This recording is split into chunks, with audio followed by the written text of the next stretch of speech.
Atenção para o top de 5 combos.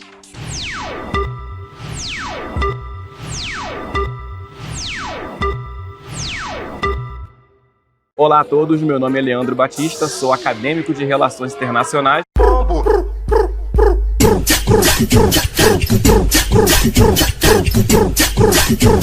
E hoje eu vim aqui para dizer que a Terra é plana. Mude minha ideia. É mesmo, é? Foda-se. Então, Leandro, você decidiu refutar um modelo científico. Então, eu te pergunto, o que te fez refutar um modelo da Terra esférica? Porque, qual o problema que você encontra na Terra esférica? Bom, por exemplo, eclipse lunar. É ensinado que o eclipse solar ele ocorre quando a Lua ela passa basicamente na frente do Sol, se alinha. Se considerarmos que no eclipse solar a Lua está passando na frente do Sol, por que tem que ser diferente para o eclipse lunar? Por que no eclipse lunar é a sombra da Terra e não um outro corpo ou um outro objeto também que está eclipsando a luz da Lua?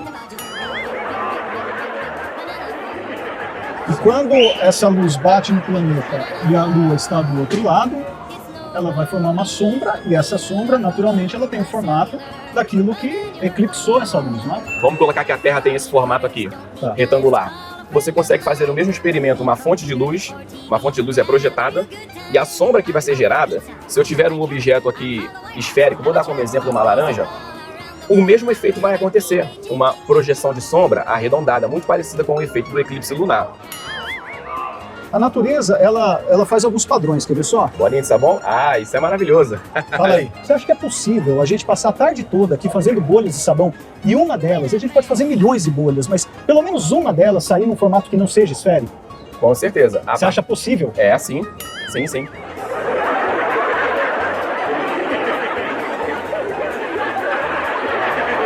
Em algumas ocasiões, quando a bolha ela encosta na superfície, ela se torna uma meia esfera. Uma calota.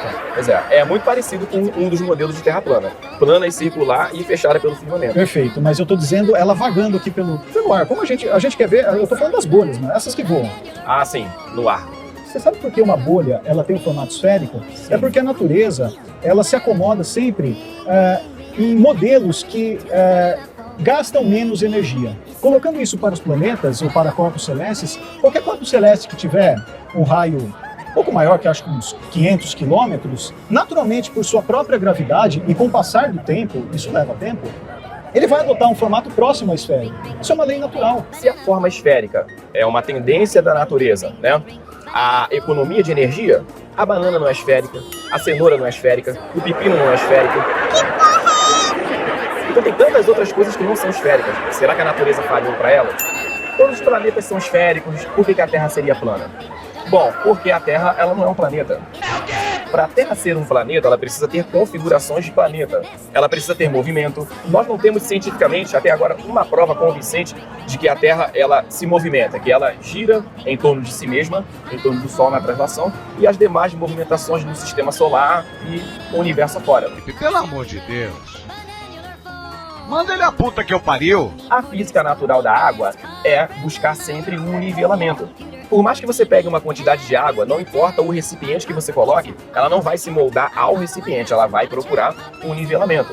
A gente olha para o mar, a gente vê nível do mar, a gente não vê curva do mar. Então, não pode haver diferença de altura aí nessas setas no nível do mar, já que a água não faz curva. Então, se o nível do mar subir aqui, ó, nesse ponto, tem que subir igual em todos os pontos da pizza. Porque se você subir de maneira diferente, você vai causar lombadas e depressões aí no meio da pizza. E aí a água não vai ser plana, como vocês sempre falaram. Não vai haver o nivelamento das águas. Se a água é plana, tem que estar tudo no mesmo nível. Se a água não faz curva, não pode existir uma lombada aí no meio. Não pode ter uma área em que existe uma maré 8 metros acima do nível do mar e a outra com meio metro acima do nível do mar, senão nós teremos isso aí, ó. E isso aí não é possível, na tese de vocês, que a água não faz curva. Então, se lombadas não podem existir na Terra plana, pois a água não faz curva, como é que vocês explicam esses números que eu mostrei onde eu consegui? Como é que vocês explicam isso? A física natural da água é buscar sempre um nivelamento. Como é que vocês explicam isso? A gravidade, ela me parece ser seletiva. Algumas coisas ela mantém na superfície da Terra e outras ela permite sair. Ela é tão forte para manter a água dos oceanos em toda a superfície da Terra esférica. Só que ao mesmo tempo ela é fraca para permitir uma abelha levantar um voo, uma mosca levantar um voo. Ai, dá vontade de desistir da vida, meu. É muita maluquice. A gravidade ela é uma força que é proporcional à massa, quer dizer, ela atua com mais força sobre objetos de maior massa. Então os oceanos têm uma massa enorme, Sim. então eles ficam coladinhos na Terra. A abelha tem uma massa muito pequena, então a força que ela sente não é tão grande. O hidrogênio livre tem uma massa tão pequena que ele escapa para o espaço. Entendeu, seu animal de teta? Tem como levar isso para um laboratório e mostrar na prática a atuação da gravidade fazendo a água se manter na superfície de um corpo esférico. Você quer que eu pegue um globo como esse, coloque água Sim, e a água... conforme acontece na vida real, considerando o modelo globular. Puta que pariu! Isso não acontece aqui, porque aqui nós temos a gravidade do planeta que não deixa a água que eu deposito nesse globo ficar presa a ele. A força-peso dela é maior e ela vai escorrer pelo nosso planeta. Mas se você pegar vídeos de astronautas, entre aspas, brincando com água na Estação Espacial Internacional, você vê que ela se acomoda em forma esférica. E lá não é uma região sem gravidade, é uma região de microgravidade, onde as forças são compensadas. Muito bem. Foi bom você tocar nesse assunto da Estação Espacial Internacional, porque existem vídeos onde o astronauta está lá, flutuando dentro da Estação Espacial e de repente ele cai. O que aconteceu ali? Será que a gravidade foi desligada? Houve alguma falha no sistema? Ou eles poderiam estar presos a cabos? Entendeu? Poderia ter algum efeito de estúdio ali, como acontece nos filmes onde todo mundo voa, né? Capitão América, Thor e etc. E a coisa é feita dessa forma. Não é querendo ser conspiranoico, mas assim como tem vídeos dos astronautas manipulando água, escovando o dente com a bolha flutuando, tem vídeo deles caindo. E por que eles deixaram ir para o ar justamente uma falha, se eles querem esconder toda essa suposta farsa? Ótima pergunta. Eu não penso que é mentira. Tem muita gente séria na ciência e realmente trabalhando. Mas o que acontece é que a ciência moderna, ela tem já um parâmetro, ela tem um norte. E tudo que é produzido, tudo que é apresentado, tem que convergir para esse modelo aqui. Esse modelo aqui. Entendeu? Tanto que você vai para a escola, o que você aprende? O modelo globular. Porque ele foi provado? Para mim, ele não foi provado. Com certeza que a gente ia mudar melhor, já tava bom. A gente ia mudar para melhor, não tava muito bom. Tava meio ruim também, tava ruim. Agora parece que piorou. Eu tenho um pouco de dificuldade de compreender da forma como você vê. Por exemplo, quando a gente vê, no fim do dia, a gente vê o Sol se pondo. A gente tem a impressão de que ele tá passando para baixo da Terra, certo? Que a gente interpreta isso como o Sol tá além da curvatura da Terra. A gente não tá mais enxergando ele. Sim. Então eu gostaria de saber como você vê isso. O Sol ele se põe na Terra plana por refração e perspectiva, ponto de fuga. Por quê? Falam para nós que quando o navio está sumindo no horizonte, ele começa a sumir pelo casco, né, até chegar ao mastro, etc. O observador na praia, de mais ou menos 1,80 m, ele está olhando aquela embarcação sumir porque ela está entrando na curvatura da Terra. Mas está acontecendo uma coisa um tanto curiosa. Os terraplanistas estão apontando suas câmeras para aquela direção que o navio sumiu, aplicando o zoom e ele está tornando a ser visível. Mentiroso! Eu falei que isso ia dar merda. Isso ia dar merda. Isso ia dar merda. Eu falei que isso ia dar merda. Isso ia dar merda.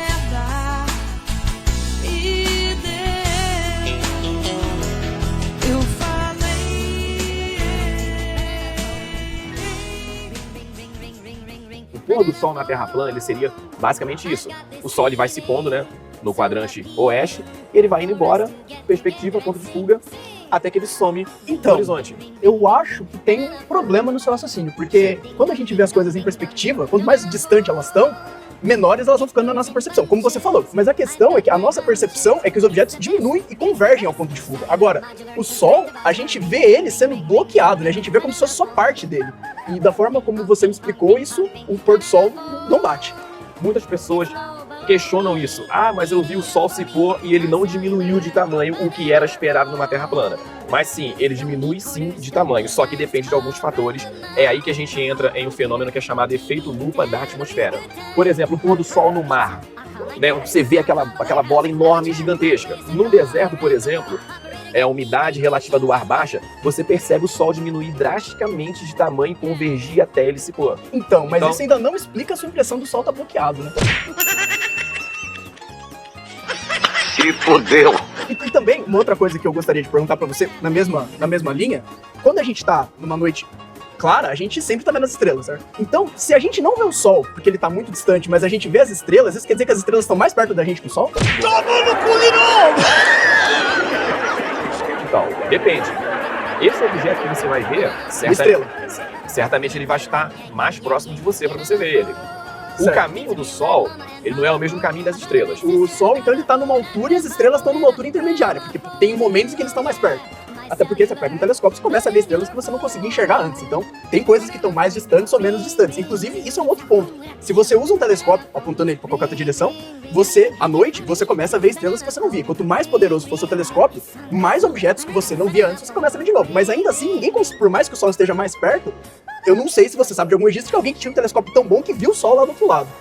Então, até por causa do ensino do globo, muita gente acha que as estrelas estão muito distantes da gente, assim como o Sol e etc. Isso que eu acredito. Agora, é uma coisa que o telescópio não faz. O telescópio, ele não vai ampliar para você um objeto que já está no ponto de fuga.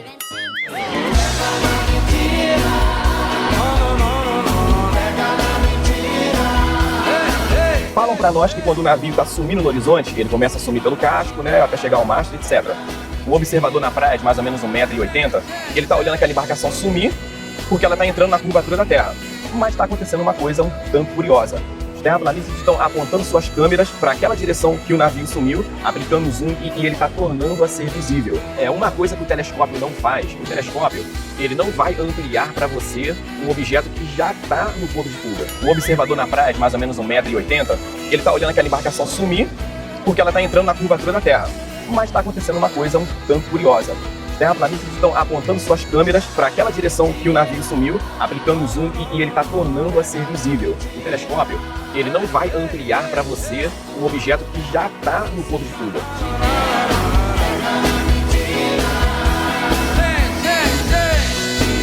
O maior interessado para que a discussão acabe sou eu, já falei. Eu não tenho aquela carência, tem que ser plana. Para mim poderia ser até uma coxinha de catupiry. Eu quero é ciência de verdade, porque eu sou apaixonado por ciência. Mas então, todos os indícios que eu passo para você, ou que eu tento te convencer, você diz que não servem para você.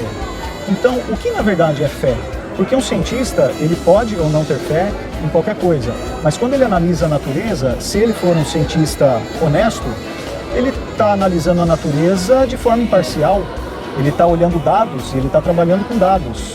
Não supõe-se que uma pessoa séria vai fraudar dados, né, para convergir para um certo sistema.